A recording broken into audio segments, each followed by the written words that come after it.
ತ್ಯಾಗರಾಜನನ್ನು ಕೊಲೆ ಮಾಡಲು ಕಾರಣವೇನು?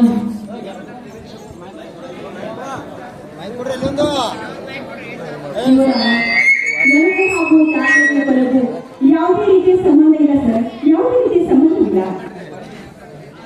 ಪೊಲೀಸರು ನಿರ್ಣಯಕ್ಕೆ ಬಂಧಿಸಿದ್ದಾರೆ, ಕಾರಣವೇನು? ಹೌದು ಯುವರಾಜ, ಅವರು ಬಂಧಿಸಿದ್ದಾರೆ. ಅದಕ್ಕೆ ಒಂದು ಕಾರಣವಿದೆ.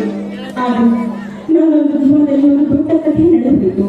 ಆ ಕಥೆಯನ್ನು ನೀವು ಮುಂದೆ ಹೇಳಬೇಕಾದ್ರೆ ನನಗೆ ಸ್ವಲ್ಪ ದಿವಸ ಅವಕಾಶ ಮಾಡಿಕೊಡ್ಬೇಕು ಅಂತ ನಿಮ್ಮಲ್ಲಿ ನಾನು ಕೇಳ್ತಿರ್ತೀನಿ. ಅಗರ್ಭ ಶ್ರೀಮಂತನಾದ ತ್ಯಾಗರಾಜನನ್ನು ನಮ್ಮ ಯುಗಾದಿ ಹಬ್ಬದ ದಿವಸ ಹಗಲಲ್ಲೇ ಕೊಲೆಯಾಗಿದೆ. ಆದರೆ ಇದರ ಹಿಂದೆ ಯಾರಕ್ಕೆ ಎಂದು ಆದಂತೆ ಇದನ್ನು ಕೇಳಿಸಿಕೊಂಡು ಆ ಪೊಲೀಸರು ಅವರನ್ನು ಬಂಧಿಸಿಕೊಳ್ಳಕ್ಕೆ ತಿಳಿಸಬೇಕು. ಇದರಿಂದ 1 ತಿಂಗಳ ಅವಕಾಶವನ್ನು ನೀಡಲಾಗಿದೆ.